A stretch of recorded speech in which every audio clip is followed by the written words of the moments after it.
Okay, and one other teeny thing I'd like to say before I introduce Alfred. You may not be able to see it, but I'm wearing a garland, and this garland is made up of little tiny origami cranes, each one representing peace. And this garland was given to me and made by Hibakusha in Hiroshima, Japan in 1986. And a Hibakusha is a person who, oh yeah, you got your cranes too, yeah. A person who survived the dropping of the bomb in Hiroshima. So this is one of the most precious things I have, and it's a constant reminder of our responsibility to work to never let this happen again. And a person, next speaker, who's going to maybe tell a little bit about that connection between nuclear power plants and the production of nuclear weapons is Alfred Meyer. And Alfred Meyer is with Physicians for Social Responsibility. He is our next and final speaker for this evening. And Alfred and I have worked together on, and others, of course, on several occasions, most recently in meetings with Congress, our congresspersons and senators in Washington, D.C., regarding decommissioning and the disposal of nuclear waste, as Michelle was talking about, which is getting to be a huge problem for us. So Alfred will shed light on the connection between nuclear power plants and nuclear weapons productions. Alfred, you've got the stage. Thank you very much, Catherine. While I'm proud to be an active member of Physicians for Social Responsibility, and encourage you to visit the website, psr.org, and consider joining PSR's physicians, healthcare workers, and concerned citizens, my remarks tonight are my own personal perspectives. Hearing about COVID-19 at nuclear reactors, the ongoing struggles with nuclear contamination in Japan, and the dangers of nuclear waste can seem a bit like hearing descriptions of different parts of the same big nuclear elephant. And yet, COVID-19 and nuclear energy are based on tiny, unseen particles and viruses and ionizing radiation. So I'm reminded of the quip, if you don't think small things are important, clearly you've never spent a night with a mosquito. So this evening, I want to speak with you about three topics. One is the public health concerns regarding nuclear power. Number two are the practical questions regarding the capacity of nuclear power to address climate change. And thirdly, the essential link between civilian nuclear power and our nuclear weapons and our nuclear navy. And right off the bat, I'm going to give you a summary of my answers to those questions. So you don't have to wait for the whole presentation. Here's the summary. Regarding public health concerns, nuclear power is dirty and dangerous to human health. Every step of the nuclear fuel chain adds radioactive contamination to our communities, including the high-level nuclear waste that is dangerous for millions of years. Extracting uranium from the earth, processing it, and then fissioning it in a reactor in order to boil water to make electricity is neither clean, nor green, nor healthy. Number two, can nuclear power address climate change? The nuclear power industry does not have the capacity to significantly impact climate change.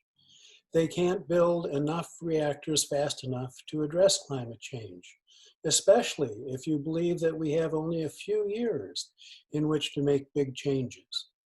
The current new builds reactors in Finland, France, and the United States are all way behind schedule and way over cost. The much touted new generation of fast reactors is largely an old idea on new paper. They would require decades of development to determine if they are feasible, after which time production could commence. So again, I ask, how much time do we have to address climate change? And thirdly, the nuclear power links to nuclear weapons. Reactors were conceived of, built, and operated to produce plutonium for atomic weapons. Using the heat in the cooling water to produce electricity, it was a secondary thought. The security and nuclear industries today openly describe the essential role civilian nuclear power plays in providing the capacity for nuclear weapons in our nuclear navy. The new designs for small modular reactors, for instance, are not so much for Kansas as they are for nuclear submarines. Said another way, nuclear power can't help address climate change, but it can pollute our environment, degrade our health, and support new nuclear weapons. Now, for some of the details before I take questions. Regarding health impacts of nuclear power, let's begin with the 2006 National Academy of Sciences Report Number 7 on the biological effects of ionizing radiation. Ionizing radiation is how the atom is split. This report states that all exposure to ionizing radiation increases health risks and that all exposures over your lifetime are cumulative in effect. In some cases, like Diné or Navajo uranium miners in the southwestern United States, their lung cancer was clearly linked to uranium mining. Furthermore, they brought the dust home on their clothes and shoes, and huge piles of radioactive mine tailings have been left uncovered and adjacent to their communities, fostering further contamination and health consequences. Similarly, communities which house other industrial facilities in the nuclear fuel chain, those for refining, enriching, and fabricating of nuclear fuel, all those communities suffer health impacts. There are medical studies which link proximity to a nuclear power reactor with childhood leukemia incidence. I think it's also worth noting that a perfectly operating nuclear power reactor has planned releases of radioactivity into the air. This is not a leak or a spill or an accident, but normal operating procedure. The nuclear fuel chain yields irradiated, spent nuclear fuel. An unused bundle of uranium fuel is not very hot or radioactive. However, spent fuel is ferociously hot and radioactive and needs to be isolated from the biosphere for millions of years. We still don't know what to do with this dangerous product of nuclear power operation. Furthermore, there is the history of catastrophic nuclear accidents like Chernobyl and Fukushima and others that have spread man-made radioactive contamination throughout our biosphere. We can't quantify the health impacts of the Fukushima fallout that was found in milk in Boston 10 days after the accident in Fukushima, but we know that it spread that far, that fast.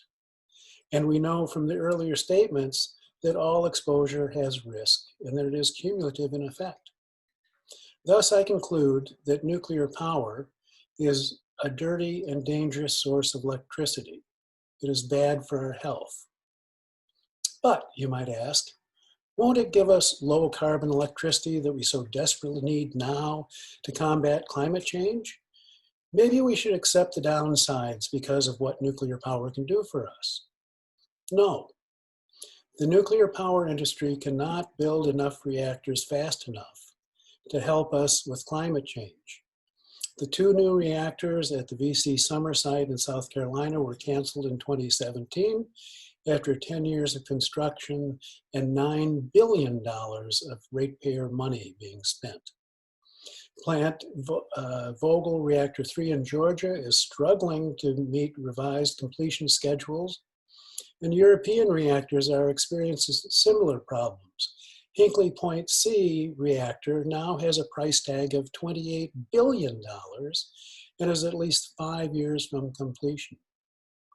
There is enthusiastic sales talk of new generations of reactors that will be so much better and safer than current designs, but these exist only on paper. Past experience with the ideas for fast reactors, for example, has been very problematic. So we don't know if or when these new models will be ready to begin production, much less when they might go online.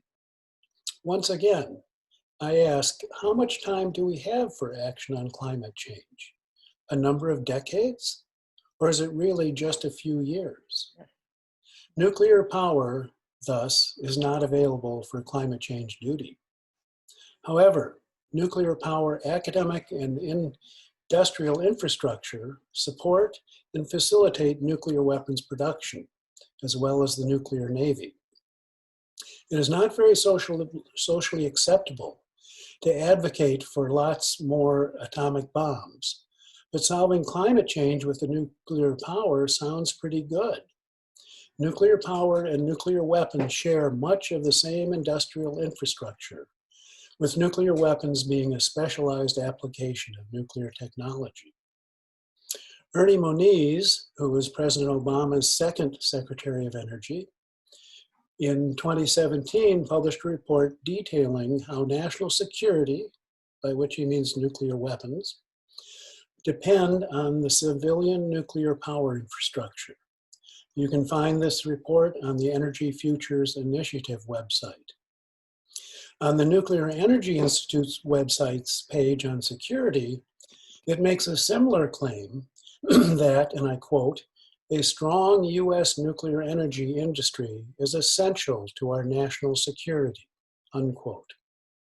While I appreciate the honesty of these messages, they concern me because they make clear that nuclear power electrical production is not the endpoint.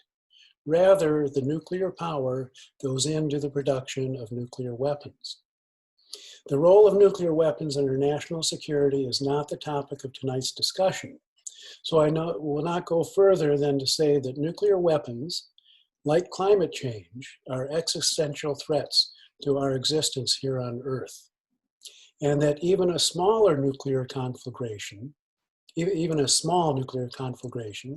say between India and Pakistan, who are fighting daily in Kashmir, could lead to a decade of global cooling that will diminish food supplies by 10%, leading to the likely death of 2 billion people. PSR's Nuclear Famine Report details this scenario. What is important to understand is that supporting nuclear power supports nuclear weapons. I argue that this is the main function of nuclear power. If the occasional reactor can come online, that helps maintain the illusion that there is a future for the dying nuclear power industry, and that there is a happy face to nuclear activities.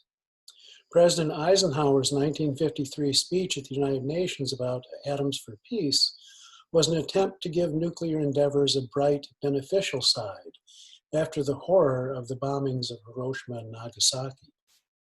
To say that nuclear power will help solve climate change is the contemporary happy face for the dirty and dangerous nuclear weapons endeavors in play today. We need to make fully informed choices about sources of electrical production. Thank you very much. Thank you, Alfred. That was wonderful. Yes. And on time. That was absolutely excellent. We don't have too much time for questions, but we can take a few. And the first one is a comment with a question coming from one of our participants. Germany is the 4th largest economy on Earth. If they can shut their nukes by 2022 and reduce greenhouse gas emissions by 85% by mid-century, we can too. We have so much more renewable potential in the US than does Germany. What are the blocks in our country from us carrying out this kind of energy plan? Raise your hand if you'd like to address this question. Michelle? Okay. Duh. You know, we had the Paris Climate Agreement, right? And everybody started to incrementally, you know, nudge our way forward. It's the global issue is a problem, and the I don't think in the next few months we're going to see much wonderful policy coming out of the federal government. And by the way, partly, even if they at this point really would go forward supporting clean energy rather than fossil fuel and nuclear, which is what the federal government's current articulated goals are, very openly articulated. But even if it was, changed right now, it will take a while to get things implemented at a federal level. But good news is, what's happening is really happening at local levels. And that's where we all come in. And that's where the states come in, and state policy, and every single environmental group. And I would really, if I had one takeaway from everything tonight, is that everyone has to be in this together. We have to all support each other. We don't have the luxury of going into silos of our different, energy corners. We have to come together and all fight for a clean world. Okay, thank you, Michelle. There is another question here. This listener is saying that electricity use is declining and predicted to do so in the foreseeable future. We are using less and doing more with it. Efficiency is one answer. What is at least one idea that would encourage everyday people to increase their energy efficiency? Well, this is Tim. I mean, I think that, one of the problems that we have in terms of, rallying more public support and more political support for climate action and for transitioning to renewable energy, is this notion that people are going to do this on their own through their own individual action. I think the reality is there are obviously things that we can all do. We can conserve energy, turn off lights when we don't need them. We can use power strips we can use smart power strips that turn off devices that aren't in use and those sort of things. But the reality is that, we've got to transition our entire energy system, in the next 10 to 20 years. And that's got to be a societal enterprise. It's not something that any one individual can do on their own. And I think, where I think we have some, I think there's been some debate within the technical community about how quickly, we could shift to 100% renewables, whether it's 2030 or 2040 or 2050. And some of that is based on the fact that, look, we've got, the problems in getting there, are political at this point. They're not technical. And I think what this pandemic is showing us is that when this country understands that there's a crisis and something that's existential and that, that is needed to save lives and to keep people safe, that we can take dramatic action. I mean, we're pumping, the federal government is now pumping trillions of dollars into the economy and into supporting unemployed workers and nonprofits and small businesses. It's not enough. But in just a span of less than a month and a half, the federal government found trillions of dollars to pump into something that to address a nationwide crisis. And I think when the country gets, when the country recognizes that climate change is the major national and international global crisis that it is, then we're going to be able to mobilize resources to address it in ways that that currently seem inconceivable. But that could rapidly transition us, to renewable energy, faster than faster than most technical experts are willing to predict at this point. Thank you, Tim. Excellent. Okay, and there's another question here. And Catherine, if I could add to that. Oh, sure, please go ahead. Tying in with what some of the other presenters have said, the whole question of whether nuclear has any role to play in that, is borne out by experience. I mean, it takes at least 10, and often 15 years for a single nuclear reactor, to go from being proposed to being online. Mm-hmm. We don't have that kind of time with the climate crisis. We're going to need to get started with the solutions that we have at hand. And the reality is that we do.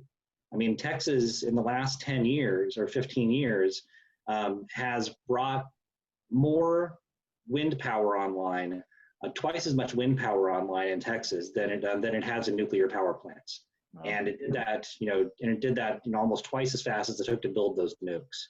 And so, the reality is that when we make a decision to go forward, that the renewables are there and we're going to be able to deploy them faster and at greater scale than nuclear power has ever achieved. Wow, that's wonderful. Here's a question about decommissioning. Part of all of this transition has to be supplying the communities with a tax base for their schools and workers with either training or other types of jobs. Would one of you like to comment on the expediting perhaps of decommissioning to help this process along, this transition we have to make, energy transition? What would help decommissioning, and is Rancho Seco, a nuclear power plant in California, is that a good example of how they transitioned their nuclear power plant? Well, Rancho Seco is one of the better examples of how a reactor has been decommissioned in the U.S.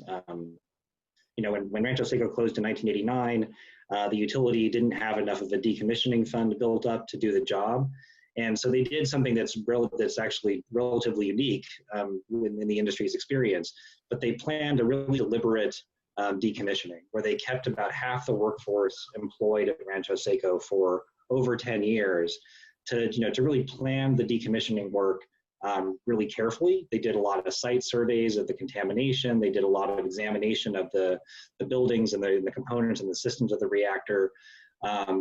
And allowed some of the radiation built up in the plant some time to decay, so that when the workers actually got started doing decommissioning, there was a little bit less radiation for them to be exposed to. And so at the same time, the utility was investing in solar and energy efficiency projects in Sacramento. So they were putting solar panel on homes throughout the community. They built a solar generation plant at the nuclear power plant site, and those sort of things, which was really, I think, one of the early examples of a really positive approach to phasing out a nuclear power plant. Oh, good, excellent. There's another question here. Let's see. Talk to the scientists about the damage to the fish stock of ocean-going species done by Indian Point. And along with that, since we're in New York City, the closure of Indian Point, some have said that it would cause us to lose electricity, but in point of fact, it does not. So would anybody like to comment on either the fish stock and or the fact that Indian Point did not supply that much electricity to New York? Our lights are not going out. Okay. As for the fish, the fish issue, again, talking about this huge volumes of water that all nuclear power plants have to suck in for the cooling of the reactor cores. It was sucking in huge amounts of fish, larvae, and other aquatic life.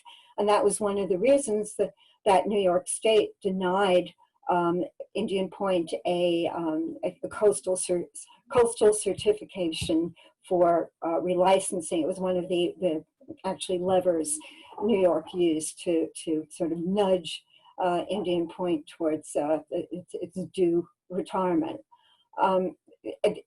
Again, the real issue with, obviously you have the radioactivity streams constantly going into waterways, but it's the heating. In a global warming world, it's the heating of the water that's the problem. Okay. I'm sorry, what was the second part of the question? There was another question, I'm sorry, I'm jumping. There was another question here in regard to the fact that it was somewhat of a myth that when Indian Point closed, the lights would go out. Okay, so the grid, the independent system operator, and New York, wouldn't close the plant if you couldn't get power. The issue absolutely has nothing to do with electric power.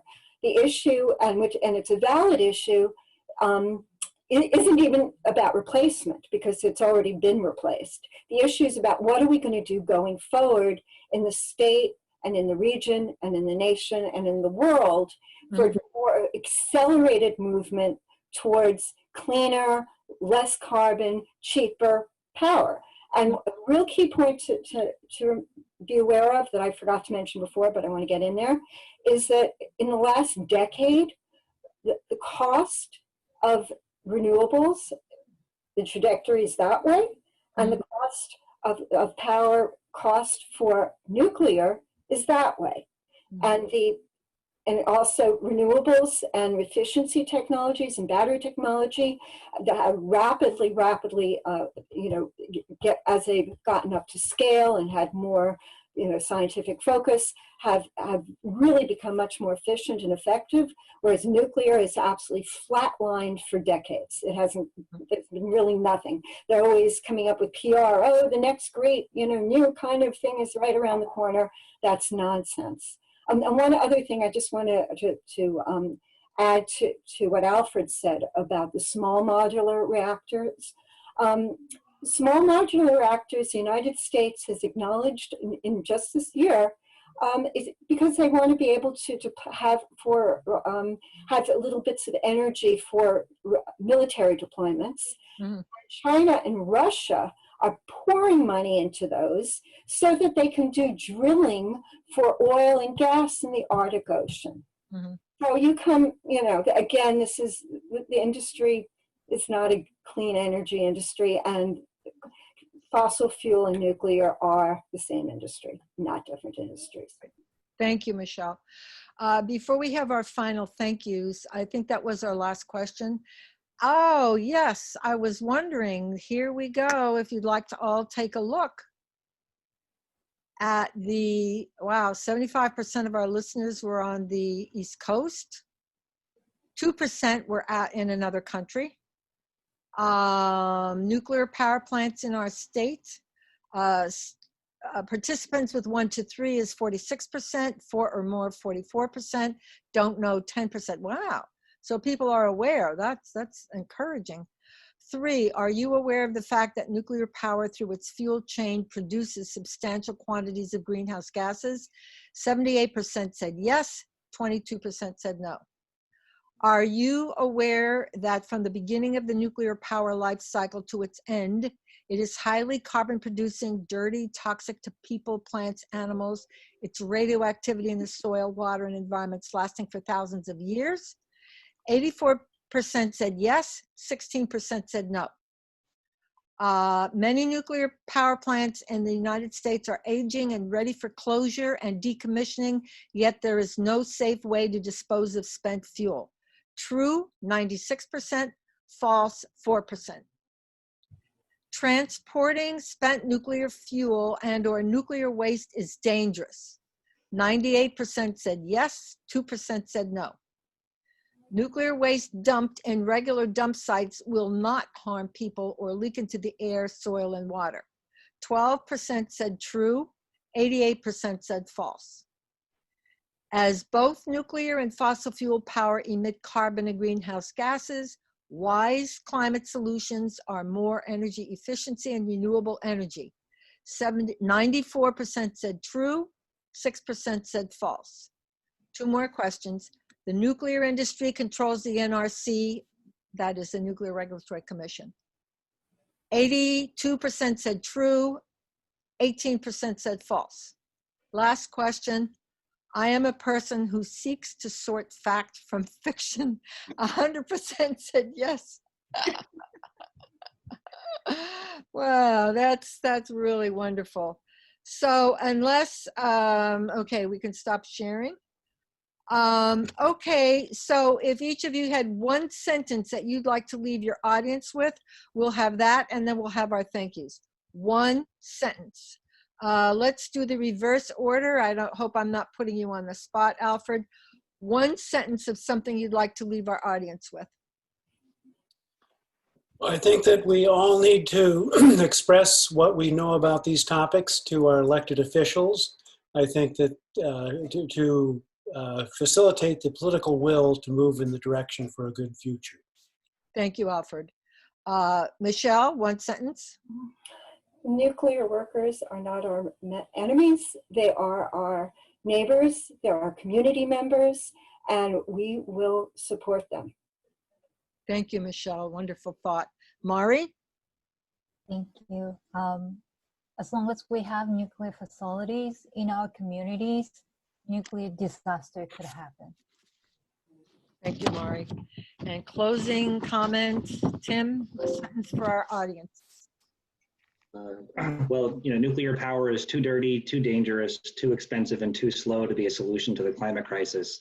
The real solution is going to be 100% renewable energy, and we can get there together. Yay, thank you. Oh, I can't say how wonderful you are. All are. Beautiful job, each and every one of you. I would like to thank, I would first of all like to thank Andrea Miller of People Demanding Action. Thank you, Andrea. Yes, for Andrea, a nice big hand. And I would like to thank Sierra Club New York City Group. And I would like to thank Tim and Mari and Michelle and Alfred for absolutely an excellent job. You were wonderful. And we have a list of supporters that we will show here in a moment. And I would like to say to participants, I thank you very much for joining us. I thank you for your many, many questions. And I hope, as one of our goals was to learn more about nuclear power and related issues, that at this point in time you have more interest and knowledge about nuclear power than you did at 7 p.m. So thank you for that. And now we would like to close, and we can see our supporting individuals, and we thank them as well as they are with us in these efforts. And here are some of the articles and information and resources and websites. And again, you can get in touch with any of the people or individuals through the websites mentioned. NIRS.org. Another one is beyondnuclear.org with Kevin Camps. IPSAC, Marilyn Ely, Michelle's phase or CIECP, Mari. Catherine, can I just interrupt? There's one typo in that I just noticed for the nuclear consult, but I think people can figure it out. On the nuclear what? Oh, where was that? The organizations to get information. It says N nuclear, it just should be nuclear. Oh, okay. That was in the websites? Yeah. Yeah, okay. And Physician for Social Responsibility, PSR.org. And so here are places you can go for more information. Oh, this is an article that's on the screen now from the Stanford group. And Andrea, if you could scroll to the top of the page where we have the NIRS and Beyond Nuclear and some of those websites, is that possible? I don't know. Okay. Okay. Well, I think you can, oh, there we go. There's a Manhattan Project for nuclear-free world. And could you go up one more? One or two more? Okay. There we go. Physicians for Social Responsibility. Okay. And okay, I think a little further up. Okay, this individual, Yasko Gregory, he used to work with the NRC, and his main objective was for safety. And unfortunately, the NRC was not too keen about that.